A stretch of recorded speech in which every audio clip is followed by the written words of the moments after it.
أستغفر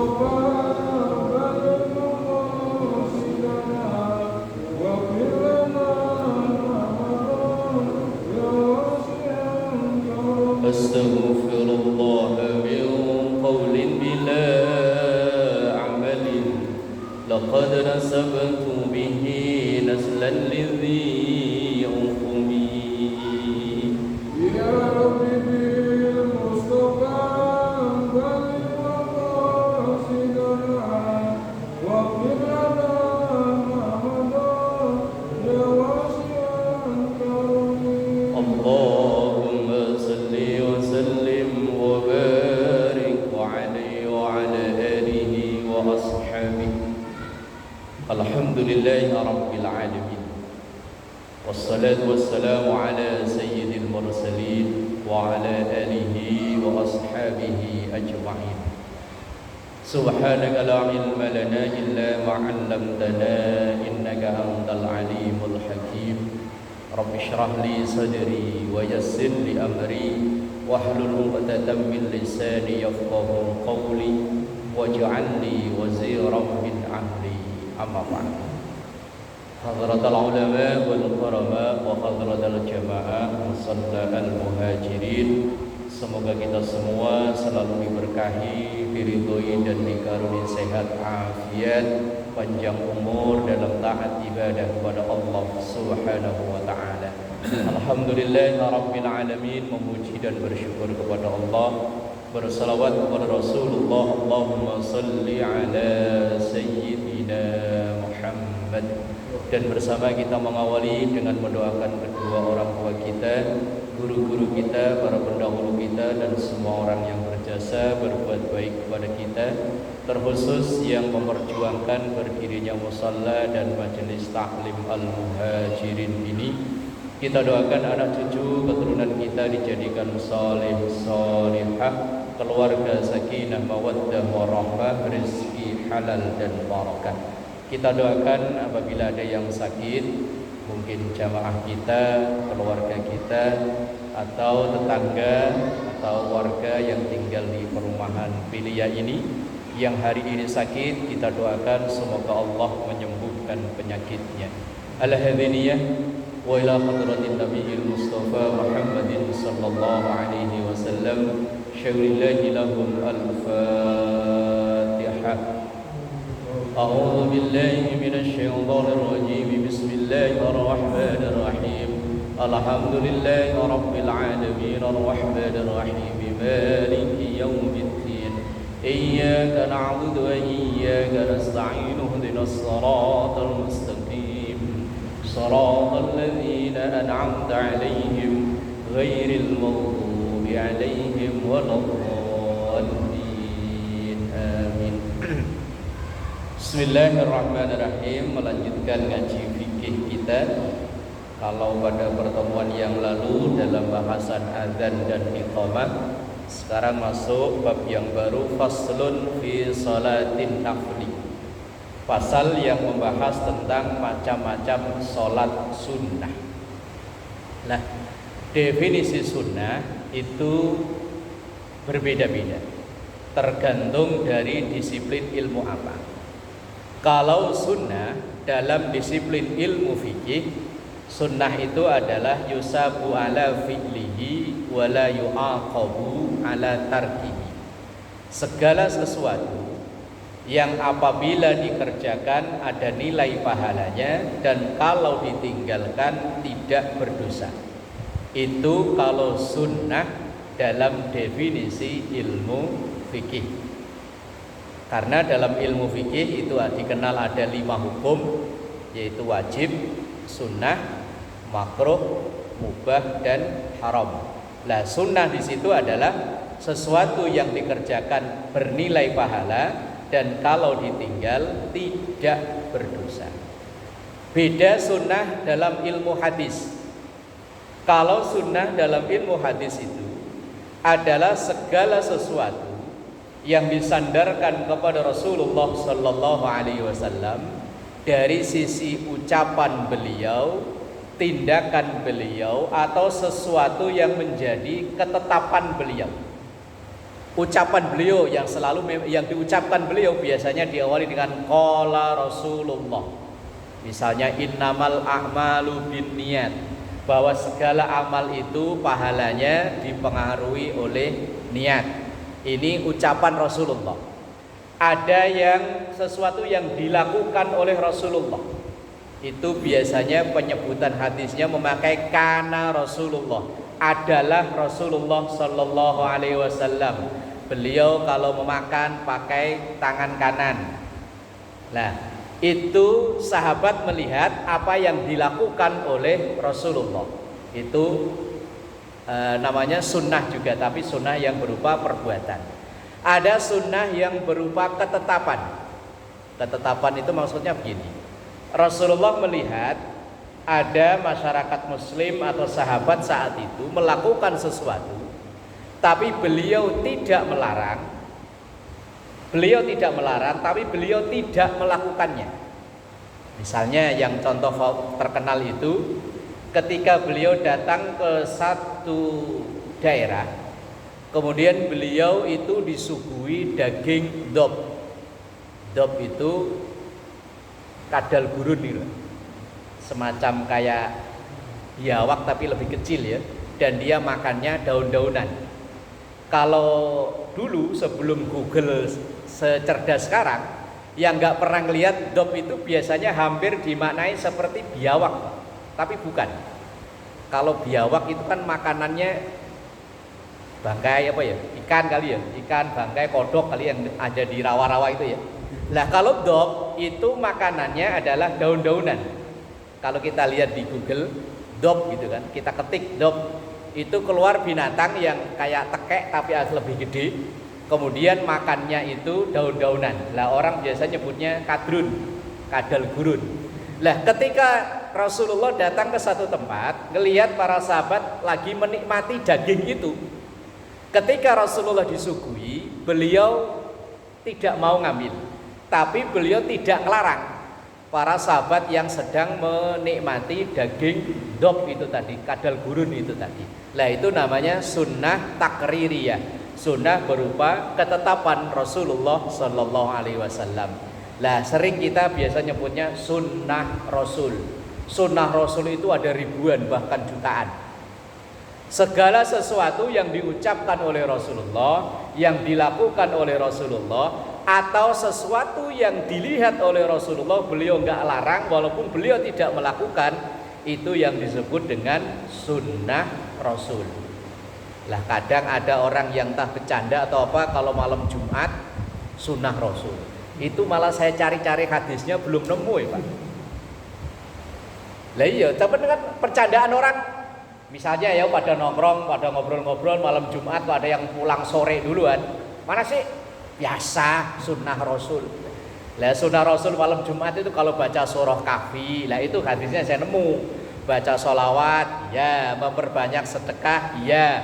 Tapi kalau mungkin menggauli istri itu kok diniati sedekah, lah malam Jumat ada hadisnya Pak, tapi hadisnya bukan menggauli istri, hadisnya bersedekah, tapi menggauli istri itu termasuk sedekah. Loh, dalam hadis itu ada bunyi hadis begini, wa fi bud'i ahadikum shadaqah, dan di dalam diri istrimu ketika engkau menunaikan kewajibanmu itu sedekah, yaitu menggauli istri.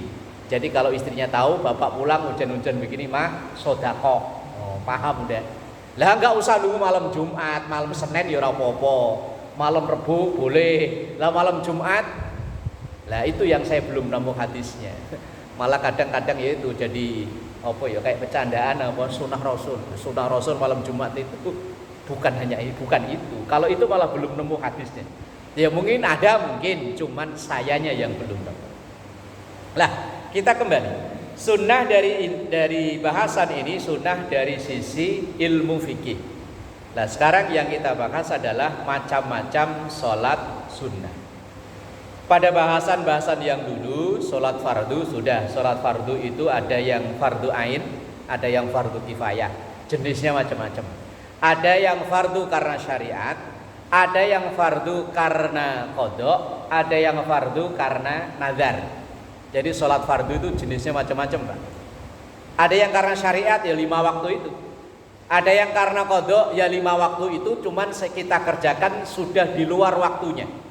Atau mungkin mohon maaf, kita dulu entah waktu mudanya banyak sholat yang kita tinggalkan, kemudian kita laksanakan sekarang, itu namanya qadha.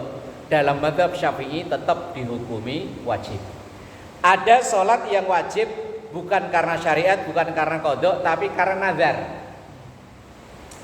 Umpama bapak punya cita-cita, punya keinginan. Umpama kalau anak saya keterima di UI, saya mau sholat sunnah 10 rakaat umpama. Lah sholat sunnah 10 rakaat itu awalnya sholat sunnah mutlak. Lah ketika dinazari, kok bener di tahun ini anak kita lulus sekolah, kemudian lulus SMA, kemudian daftar ke UI, kok diterima? Maka 10 rakaat yang kita ucapkan itu, yang kita nazarkan itu, hukumnya berubah menjadi wajib. Nah itu wajib karena nazar. Nah sekarang sholat sunnah itu juga ada banyak jenisnya. Definisi sunnah dalam hal ini, dalam sholat ini adalah wa lughatan az-ziyadatu. Secara bahasa artinya az-ziyadah. Ziyadah itu tambahan. Kalau ibarat orang kerja mah jam lemburan. Yo bisa jadi kadang jam lemburan itu gajinya lebih spektakuler daripada yang jam reguler. Wong biasanya, tapi kalau yang jam regulernya kok nggak dikerjakan, ya mosok cuma ngerjain lemburan doang, kan ya nggak mungkin. Mosok orang kerja kok dari jam 8 sampai jam 4 nggak masuk, giliran lembur kok masuk. Loh, ya malah disuruh pulang sama bosnya. Ya yang itu dikerjakan dulu. Ibarat sholat yang 5 waktu itu dikerjakan dulu, baru sunnah-sunnahnya, tambahan-tambahannya itu dilaksanakan. Makanya sunnah itu definisinya adalah az-ziyadah, artinya tambahan. Wa huwa arba'atu anwa'in. Salat sunnah itu ada dibagi dalam 4 kelompok besar. Yang pertama namanya salat sunnah muaqqat. Muaqqat itu salat sunnah yang waktunya ditentukan. Tahajud itu waktunya ditentukan. Gak bisa kok semalam saya tahajud kesiangan, ini jam 8 saya mau tahajud lah, siang-siangan juga bisa. Wong waktunya udah diatur. Wa minal laili fatahajjat bihi nafilatan lak asa ayyab'atsaka rabbuka maqaman mahmuda. Lah kalau tahajud itu ya di sebagian malam. Dalam definisi kitab fikih biasanya bedanya sholatul lail, sholat malam dengan tahajud itu, kalau sholat malam itu dikerjakan yang penting malam hari. Apakah sudah tidur atau belum, enggak apa-apa. Misalnya kita habis sholat isya, kemudian ba'diyah isya, kemudian kita jalani sholat sunnah yang lain, itu sudah termasuk definisi sholat malam. Karena dikerjakan sudah di waktu malam.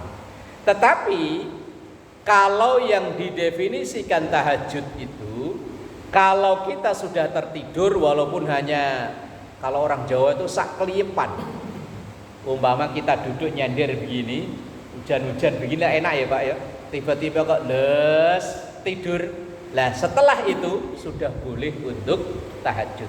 Lah tahajud itu enggak harus jam 2, jam 3, enggak Pak. Lah kalau umpama habis sholat isya udah tertidur jam 9 tahajud boleh? Boleh. Cuman memang yang paling afdol adalah di sepertiga malam terakhir sampai menjelang datangnya waktu subuh. Itu yang paling afdol. Tapi kok seandainya jam 8, jam 9 dengan syarat sudah tertidur walaupun cuma lahdotan itu tidur yang cuma sebentar nih, cuma kayak orang ngantuk gitu loh. Itu sudah memenuhi syarat untuk yang namanya tahajud. Lah, sholat sunnah yang pertama secara garis besar namanya muaqqat. Sholat sunnah yang waktunya sudah ditentukan. Kemudian yang kedua wa huwa sababun mutaqaddim atau mutaqaddam, yaitu sholat sunnah yang ada sebab yang mendahului. Contoh, karena kita masuk ke masjid, ada sebab kita masuk masjid, makanya sunnahnya tahiyatul masjid. Berarti ada sebab dulu, kemudian baru sholat sunnah itu ada. Lah kalau tidak karena masuk ke dalam masjid, tahiyatul masjid itu nggak ada. Lah kalau musola gini masih kesunahan nggak tahiyatul musola gitu? Ini kan statusnya musola nih di sini nih. Lah begitu masuk ke sini, lah kalau masjid kayak yang di sebelah sini ya, Al Huda apa? Nurul Huda. Statusnya kan sudah resmi masjid. Udah jelas ketika masuk ada namanya tahiyatul masjid. Lah kalau kayak di sini nih tahiyatul musola gitu ya. Nggak ada ya. Ini statusnya sekalian jelas musola Pak. Di tempat saya malah statusnya nggak jelas Pak. Statusnya kayaknya musola, tapi kalau tanggal merah buat Jumatan. Loh di musola saya Pak, belakang rumah saya itu kan ada musola, cuman memang gede bangunannya. Lah kalau tanggal merah kayak kemarin, kemarin bukan merah, cuman kan hari kecepit, Harpitnas lah ya, hari kecepit nasional. Mungkin Jumat depan ya kayaknya iya, kan Kemisnya tahun baru ya, Jumat. Nah Sabtu biasanya kan hari kecepit nasional, ngadain Jumatan, kan statusnya malah gak jelas. Musola apa masjid, kayaknya musola kok yo. Kalau tanggal merah kok, pokoknya udah kalender dalam setahun. Oh berarti kita ngadain Jumatan tanggal ini, tanggal ini, tanggal ini, tanggal ini, tanggal ini. Loh karena kalau nggak tanggal merah nggak ada orang ya Pak. Paling banter 10 orang kalau nggak tanggal merah. Yang kerja masuk malam, yang udah pensiun paling baru beberapa orang. Nah kalau di sini alhamdulillah mungkin ya agak banyakan kali ya, agak banyakan. Lah begini Pak, aslinya masjid musola itu asal memenuhi syarat secara hukum sama, kecuali musola yang kita bangun pribadi dengan duit pribadi di tanah kita pribadi, dan ada niatan suatu saat ketika rumah kita jual itu ikut kita jual. Nah itu tidak boleh tahiyatul masjid di situ. Kan misalnya kita di rumah nih ya, ada beberapa ruangan. Lah kemudian ada satu ruangan kamar khusus yang memang kita desain untuk sholat harian ketika tidak ke masjid dengan anak, dengan keluarga. Ya mungkin malam kita sholat di situ. Kalau mungkin berhalangan ke musola ke masjid, kita sholat di situ. Lah itu kan statusnya seperti musola. Tetapi ini tidak bisa dikatakan masjid. Lah kalau kayak ini nih, ini kan bukan tanah pribadi, bukan ya? Statusnya kalau di saya namanya fasum, kalau di sini sama ya, fasum ya, fasilitas umum kan. Lah walaupun fasum, cuman kan mungkin udah ada hitam di atas putih dari pengembang untuk dibangun fasilitas ibadah. Satu, udah memenuhi syarat. Kedua, tidak ada niatan untuk dijual. Apa umpama nanti berapa tahun kemudian udah nggak ada yang nempatin, kosong, musola daripada nganggur, kontrakin aja, bikin petak-petak. Lu udah banyak loh Pak kasusnya Pak.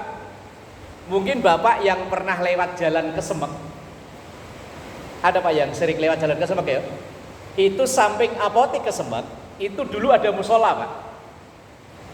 Ya, lihat Pak ya, sebelah kanannya. Kalau kita dari Kebun Baru itu sebelah kanan setelah apotek Kesemek itu dulu ada musola. Sekarang jadi warung. Berarti kan dijual ya. Terus di daerah Muncang kalau nggak salah itu, cuma saya nggak tahu, cuma cerita orang. Itu dulu juga sama, ada musola, sekarang jadi Indomaret atau Alfamart, dijual. Berarti itu statusnya beda dengan masjid. Lah kalau masjid itu memang nggak ada niatan untuk dijual, itu tanah-tanah wakaf, walaupun mungkin dulu ya tadi itu fasum. Dan kemudian yang membedakan musola dan masjid itu hanya di kita Indonesia Pak. Kalau kita ada di Malaysia atau mungkin bahkan di Saudi, ya semuanya masjid. Ini ya masjid.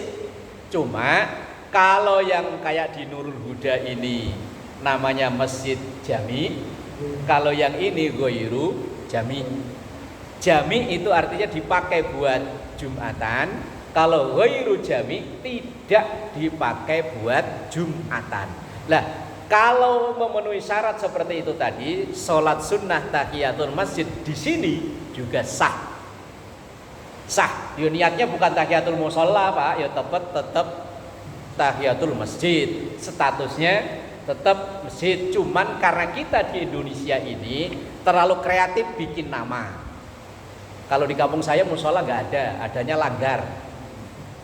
Ya langgar. Kalau di Sumatera apa? Surau ya. Kalau orang Sunda naon? Langgar juga ya. Ada yang namanya tajuk, tahu daerah mana itu? Orang Indonesia memang kebanyakan bahasa istilah, yus nggak apa-apa. Tapi kalau memang itu diwakafkan, dibangun walaupun entah dari mana tadi itu, apakah pribadi atau swadaya, tapi tadi statusnya udah diwakafkan, itu hukumnya masjid. Lah kalau kayak di rumah kita kan nggak diwakafkan dari siapa ke siapa, kan tidak jelas. Wong di rumah kita itu suatu saat mungkin rumah dijual, yo itu ikut dijual. Nah, makanya nggak bisa tahiyatul masjid di kamar kita yang kita desain seperti itu tadi. Tapi kalau di sini bisa. Makanya iktikaf di sini sah. Lah kalau kok seandainya mushola dan masjid punya hukum berbeda, iktikaf di sini juga nggak sah. Tahiyatul masjid di sini juga sah. Tetapi tadi secara hukum memang nggak ada bedanya antara masjid dan mushola, dengan catatan mushola yang seperti itu tadi. Lah sholat sunnah yang ada sebab pendahulunya itu contohnya tahiyatul masjid. Terus misalnya gerhana, itu kan gerhananya ada dulu baru sholat. Baru melihat kalender, wah ada gerhana kita sholat dulu. Gerhananya udah belum, ntar jam 3 lah, ya nggak bisa. Gerhananya ada dulu baru sholat. Lah ini sholat itu ada karena adanya gerhana. Lah kayak tadi contohnya tahiyatul masjid itu ada karena kita sudah masuk ke dalam masjid. Itu namanya sholat sunnah yang ada sebab pendahulunya. Kemudian yang ketiga, ada sholat sunnah yang ada sebab tapi setelahnya. Sesuatu itu belum dilakukan tapi sholatnya udah duluan. Misalnya ada sholat sunnah safar. Sholat sunnah sebelum kita perjalanan jauh. Misalnya orang mau berangkat haji, berangkat umroh, pulang kampung sebetulnya boleh Pak. Cuman kalau pulang kampung kayaknya yang sholat sunnah 2 rakaat dulu kok jarang-jarang ya. Padahal kan sama-sama jauh loh Pak. Cuman kan kayaknya kalau pulang kampung itu bukan ibadah sih masalahnya yo. Padahal yo ibadah. Mau sowan ke orang tua ya, sowan ke keluarga, menjalin silaturahim, apa mungkin bisa jadi mau bagi-bagi sedekah di sana. Yo ibadah sama. Cuman yang umum di kita itu biasanya kalau mau haji, mau umroh itu ya diadanin segala sholat sunnah. Lah ini kan safarnya belum, jalannya belum, tapi sholat sunnahnya udah. Jadi sholat dulu, baru safarnya itu. Lah kalau tadi kan masuk masjid dulu, baru tahiyatul masjid. Itu sholat sunnah, jenis sholat sunnah yang ketiga. Kemudian yang keempat ada sholat sunnah mutlak namanya, yaitu sholat sunnah yang bebas dilakukan kapan saja dan jumlahnya nggak terbatas, kecuali di 5 waktu yang tidak diperbolehkan sholat sunnah mutlak. Apa 5 waktu itu? Setelah sholat subuh, kemudian pas bertepatan dengan matahari terbit, kemudian pas bertepatan dengan matahari di atas kepala atau waktu istiwa namanya. Itu sekitar 4 menit sebelum adzan zuhur. Itu sholat sunnah mutlak. Kemudian setelah sholat asar. Kemudian yang kelima pas dengan matahari terbenam. 5 waktu ini tidak diperkenankan untuk sholat sunnah mutlak. Selain itu bebas. Makanya sering kita dengar ada ulama siapa gitu yang semalam itu sholat sunnah sampai puluhan sampai ratusan rakaat. Itu yang dijalani ya sholat sunnah mutlak itu. Sholat sunnah yang jumlah rakaatnya bebas, Dilakukan siang, pagi, malam boleh. Yang penting tidak di 5 waktu itu. Lah itu namanya sholat sunnah mutlak. Lah terus di masyarakat kita terkadang pernah dengar gak sholat Rebo Wekasan? Pernah dengar? Belum pernah dengar ya? Itu biasanya kalau di Rebo terakhir bulan apa gitu, lupa saya. Itu wong di Jakarta saya dulu sering dapat selebaran itu Pak. Di bulan apa yang konon katanya itu turun balak. Lah untuk tolak balak itu ada namanya sholat Rebo Wekasan. Oh bulan apa ya, lupa saya. Lah kalau itu diniati kok sholat sunnah Rebo Wekasan, ya saya tentang memang. Wong namanya aja nama Jawa kok. Wekasan udah Jawa ya. Wekasan itu terakhir itu. Dulu kalau miara ayam itu misalnya telurnya ada 8, kok ada 1 kecil, itu nyebutnya dulu telur dok Wekasan. Dok Wekasan itu dok susulan, yang biasanya itu telur tiap hari, itu selang 2 hari atau 3 hari kok nelur lagi, itu biasanya kecil. Lah kalau ada anak juga kadang begitu Pak, punya anak 4, badannya bagus-bagus, gede-gede. Lah yang kelima kok kecil, terakhir. Orang Jawa jeruk nyebutnya anak Wekasan. Wekasan itu terakhir.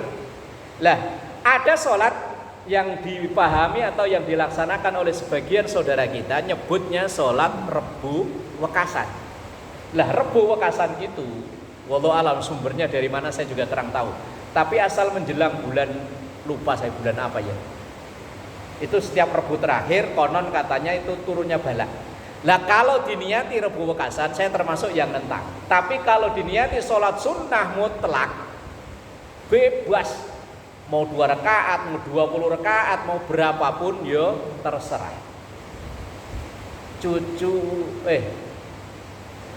Rasulullah punya mantu Sayyidina Ali. Sayyidina Ali punya anak Hasan Husain, punya anak lagi namanya Imam Zainal Abidin. Lah Imam Zainal Abidin itu apa? Buyutnya berarti ya, buyutnya Rasulullah.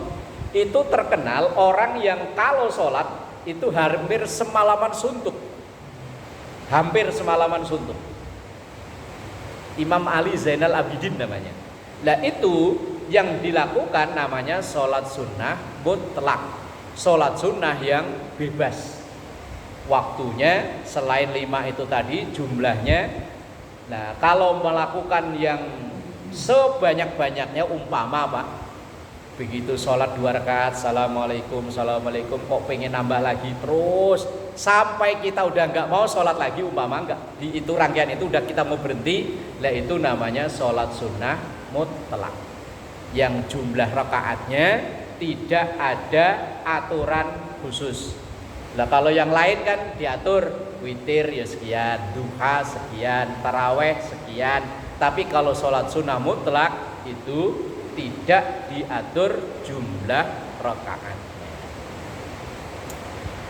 Bismillahirrahmanirrahim. Ammal muaqqatu fahuwa qismani. Adapun sholat sunnah muaqqat tadi yang bagian pertama tadi yang waktunya ditentukan, fahuwa qismani itu ada 2 bagian. Qismun tusannu fihil jamaah. Satu bagian sholat sunnah yang disunnahkan untuk berjamaah. Wa qismun la tusannu fihil jamaah.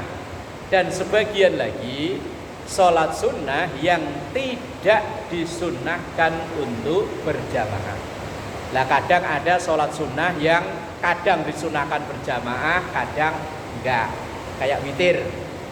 Witir itu kalau di bulan Ramadan sunnahnya berjamaah, tapi kalau di luar Ramadan sunnahnya sendiri-sendiri.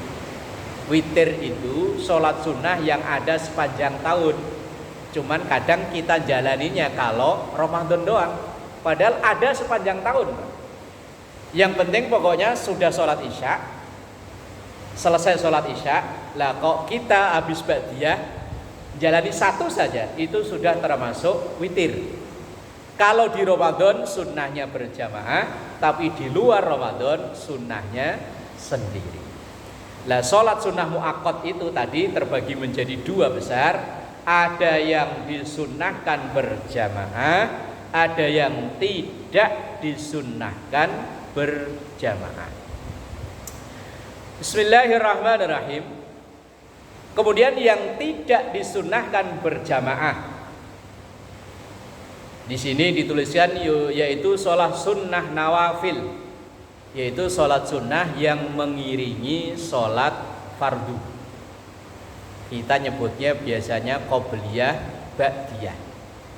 Lah, sholat sunnah nawafil itu juga ada dua tingkatan, satu muakkad, yang satu ghairu muakkad. Yang muakkad tingkatan tertinggi itu 2 rakaat sebelum subuh. Itu tingkatan tertingginya. Sampai-sampai Rasulullah itu tidak pernah meninggalkan sholat sunnah yang 2 rakaat sebelum subuh. Makanya biasanya di masjid musola itu jam digital, settingannya waktunya yang agak lama itu biasanya di subuh. Biasanya, nggak tahu kalau di sini. Sama aja, sama. Biasanya itu umpama yang lain 5 menit, yaitu ya di setting tambahin 2 menit atau berapalah. Karena memberi waktu jamaah yang datang untuk melaksanakan qobliyah itu. Lah kalau yang selain qobliyah subuh, ya bawa tingkatnya agak di bawahnya. Maka tingkatan tertinggi yang muakkad itu adalah qobliyah subuh. Kemudian 2 rakaat sebelum duhur, 2 rakaat setelah duhur, 2 rakaat sebelum asar atau sebagian 4 rakaat. Kemudian 2 rakaat setelah maghrib dan 2 rakaat setelah isya. Lah lalu bagaimana statusnya yang qobliyah maghrib dan qobliyah isya? Yang qobliyah maghrib dan qobliyah isya itu hukumnya ghairu muakkad. Ghairu muakkad itu artinya tidak terlalu ditekankan. Kalau memang kondisinya tidak mendukung, kita nggak melaksanakan nggak masalah. Bahkan kadang dianjurkan untuk tidak melaksanakan. Umpama begini Pak, maghrib ini kan waktunya sempit. Lah kita datang belakangan. Lah begitu kita datang, ngelihat jam digital udah tinggal 30 detik lagi. Ngelihat orang-orang udah nggak ada yang sholat sunnah. Lah kita jangan maksa untuk sholat sunnah qobliyah maghrib. Nanti kalau kita maksa qobliyah maghrib, itu banyak orang yang pada ngegerendeng loh. Itu orang udah datang belakangan malah sholat sunnah, mau dikomatin malah sholat sunnah. Lah apalagi kalau kita ini kan masjid dalam perumahan Pak, insya Allah aman. Yang repot itu kalau masjid yang kalau bahasa orang Jawa untuk ampiran itu Pak. Biasanya banyak masjid yang orang pulang kerja, daripada nanti nguber ke rumah kayaknya nggak kuber, dah mampirlah sholat maghrib di sini. Lah begitu kita udah datang duluan, ada asal datang sholat sunnah, yang komat nggak jadi-jadi. Lah kita kan ya orang mampir kan, aduh lama ini mah, pulang kemalaman ini mah, belum kena macet sono sini, apalagi musim hujan, musim banjir. Lah karena ini hukumnya ghairu muakkad, kalau memang tadi itu kondisinya seperti itu, lebih baik tidak usah sholat sunnah daripada kita sholat sunnah tapi digerendengin orang. Kan kadang ada model begini ada loh Pak. Begitu udah sering datangnya belakangan, asal datang langsung sholat sunnah. Begitu ada yang komat, marah. Gua nunggu-nunggu, nah padahal nunggu udah dari tadi, udah diatur loh. Jam digital, udah ada yuk. Nah itu kan buat ngasih tahu. Lah kalau kita di perumahan begini, insya Allah mah bukan orang mampir Pak ya, orang-orang yang udah di koma. Lah yang kayak masjid pinggir-pinggir jalan yang memang sering kita mampir. Kalau saya kadang kalau maghrib itu suka mampir masjid yang depan kelurahan itu loh. Apa sih situ? Pusaka Rakyat. Lah kadang cuman kan di situ memang imam maghribnya juga nggak lama, terus qobliyahnya juga itu. Ya mungkin ya sudah sering ngaji. Kadang ada ya udah nunggu lama. Aduh, maghrib bacanya kadang panjang lagi. Ya Allah, ini sholat maghrib. Yang awalnya kita ikhlas mampir, akhirnya besok lagi ogah mampir di situ, mencari masjid lain lah. Apalagi model-model kayak kita kan senengnya kan ikut kayak Pak JK Pak ya, lebih cepat, lebih baik. Lo pernah kok Pak? Tapi bukan saya ngalami Pak, hanya diceritain orang. Mampir di satu masjid, lo maghrib kok rakaat pertama baca Ar-Rahman. Begitu sampai fabi ayyi ala'i rabbikuma tukadziban, imamnya bingung. Muter enggak kelar-kelar. Loh mbok ya langsung ruku enggak katanya. Ganti surat. Alah ya Allah, ini mumpung imam mungkin kalau orang Jawa itu mumpung jadi imam. Lah kalau imam udah harian pokoknya asal bingung ayatnya lupa langsung ruku. Apalagi maghrib, apalagi masjid ampiran tadi banyak orang mampir. Dan hadis Rasulullah sallallahu alaihi wasallam itu kan ada bunyi begini. Idza amma ahadukum falyukhaffif. Kalau ngimami atau jadi imam, maka falyukhaffif, sederhanakan. Tapi kalau sholat sendiri falyutawwil masya'a. Kalau sholat sendiri terserah, mau satu juz dibaca satu rakaat ya monggo. Tapi kalau berjamaah ngimami, apalagi makmumnya udah banyak yang sepuh, apalagi maghrib kadang kondisinya bocah itu ya Allah. Wis makanya kalau maghrib kok baca panjangan itu kayaknya enggak bijak. Nah awalnya yang kita udah agak konsentrasi, di belakang bocah teriakan. Kayak di musola saya, musola yang enggak jelas dari musola apa masjid, itu kalau maghrib ya Allah. Lah namanya tetangga kan suaranya kita ngenali Pak. Ya kita sambil sholat, anaknya si Ono, awas saya omelin. Tapi anak sekarang tuh cerdas. Begitu tahiyat akhir, sepi udah pada pulang. Tahu dia kalau mau diomelin, asal udah tahiyat akhir, udah suara pintu krek, wah pada pulang. Oh cerdasnya, ya Allah. Makanya kalau imam kok bacanya lama, makmumnya kan yang pada kegerendeng Mbak. Ya kalau subuh ya kondusif nggak ada bocah, cuman kebalikannya lah kalau libur nggak masalah. Kadang kalau hari Senin kayak besok ya, apalagi yang kantornya jauh, udah siap-siap bentar sholat jamaah dulu, ntar habis itu pulang langsung berangkat. Lah kok imamnya bacanya kepanjangan kan yuk, bikin kapok, besok gak jamaah lagi ya. Lah makanya Rasulullah sallallahu alaihi wasallam itu nasihatin kita itu, idza amma ahadukum falyukhaffif. Kalau jadi imam, sholatnya disederhanakan. Tapi kalau sholat sendiri, falyutawwil masya'a, mau diperpanjang ya terserah. Cuman kan kadang kebalik ya. Kalau ngimami panjang, kalau sholat sendiri mah ya Allah, ekspres, bet kelar. Nah, tadi sholat sunnah yang nawafil, yang sholat sunnah rawatib, yang mengiringi sholat fardu, itu ada dua kelas tadi, ada namanya muakkad, ada ghairu muakkad. Yang muakkad itu yang sangat ditekankan. Kalau memang tidak ada udzur, jangan ditinggalkan. Walaupun ini sunnah, yaitu 2 rakaat sebelum maghrib, 2 rakaat sebelum zuhur, 2 rakaat setelah zuhur.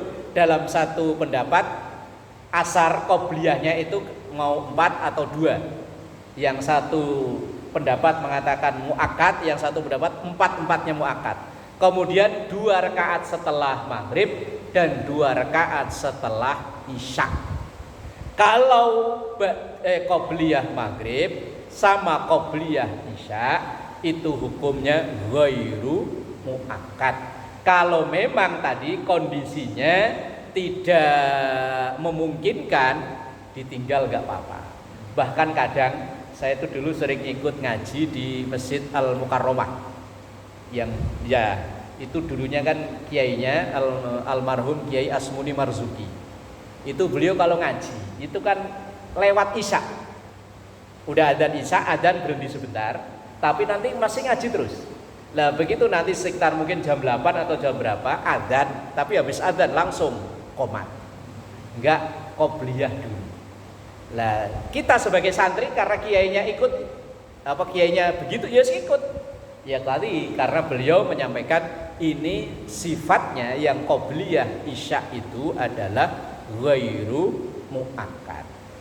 Apalagi misalnya Pak, traweh udah datang belakangan, mak-mak udah kelar semua, kita datang belakangan, kok tiba-tiba sholat sunnah.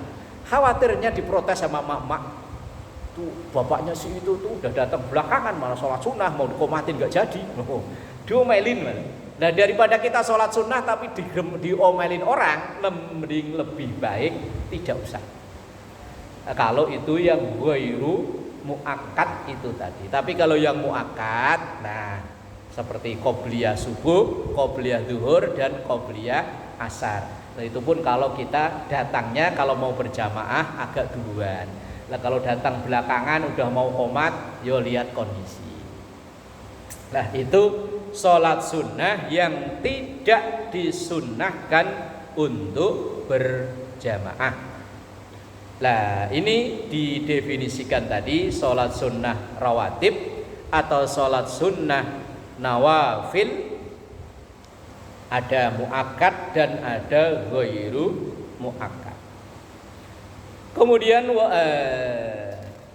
yang termasuk tidak disunnahkan berjamaah adalah dari wa witrun, sholat sunnah witir, wa aqalluhu rakaatun, minimal yang paling sedikit adalah 1 rakaat, wa aksaruhu ihda asyarata, yang paling banyak adalah 11 rakaat sholat sunnah witir.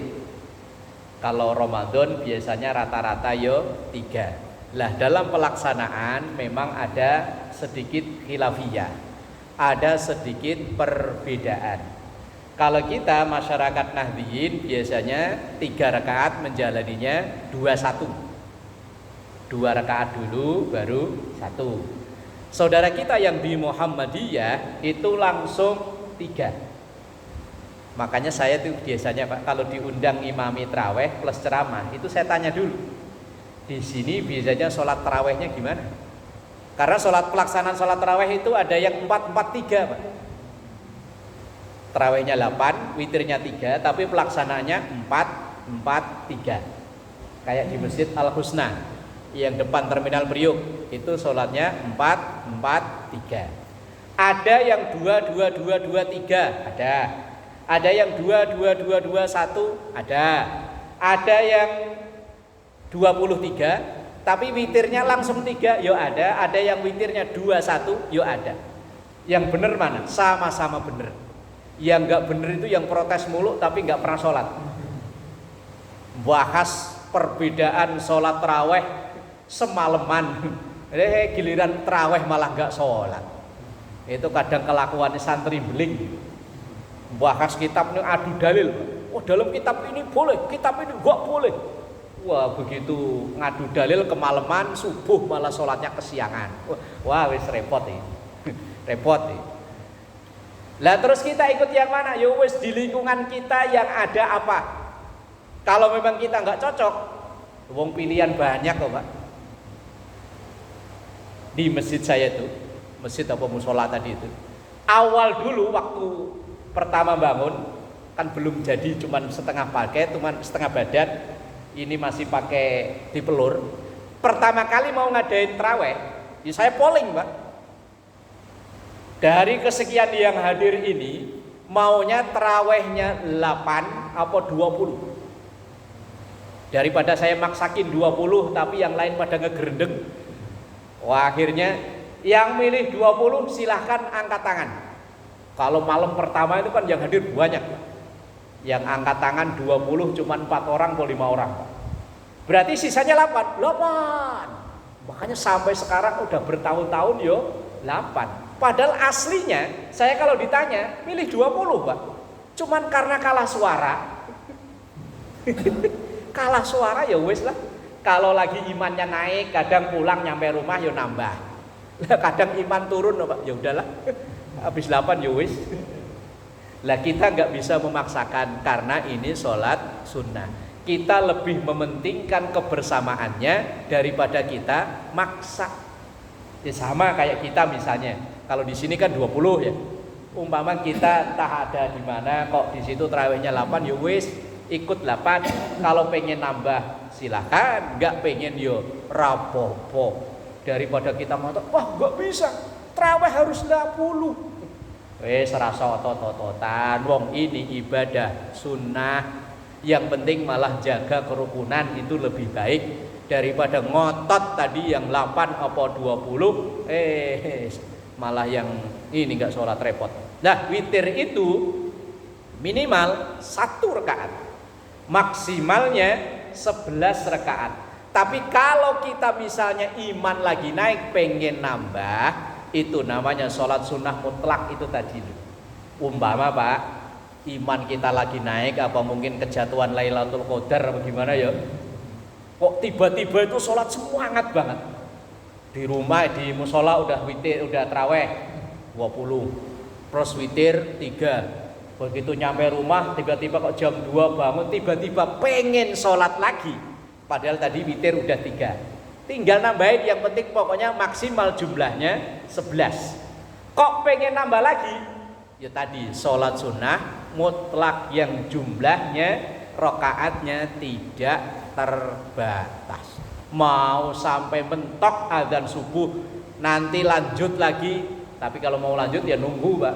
Karena sholat sunnah mutlak gak boleh setelah subuh, gak boleh setelah pertepatan dengan matahari terbit. Kebetulan umpama hari libur, wong imannya lagi naik ya. Pas matahari terbit naik dikit ada sholat sunnah namanya isyraq atau syuruk. Naik dikit ada duha. Duha maksimal 8, kok masih kurang? Mutlak lagi. Umpama iman lagi naik. Wong iman kita itu kadang ya yazidu wa yanqus. Kalau iman naik biar hujan ya tetap berangkat Pak. Tapi kalau iman turun biar enggak hujan ya enggak berangkat. Loh, manusiawi biasa Pak, kita ini manusia biasa. Pokoknya kalau iman lagi naik turutin aja Pak. Wah, tiba-tiba kok pengen sedekah, turutin Pak. Wong kadang kalau iman lagi turun biar dipaksa. Coba kalau tadi 5.000 gak saya kasih orang, bisa dapat mil. Ini Mas Samsu doang dapatnya loh. Imannya kadang begitu Pak. Ya siapa aja bisa ngalami itu. Makanya ini kalau nasihatnya Gus Bahan, kalau iman lagi naik turutin. Ya siapa tahu itu mungkin hari terakhir kita. Hari terakhir langsung dipanggil oleh Allah, Allah kan luar biasa Pak. Tapi kalau iman lagi turun, ya nggak bisa dikendaliin. Biar diadanin kayak apa, wadannya udah lama ya. Malah buka baju, buka HP. Biar nggak hujan ya nggak berangkat. Yo itu manusiawi Pak. Manusia biasa kayak kita ya begini. Wallahu a'lam bishawab. Bisirril Fatihah.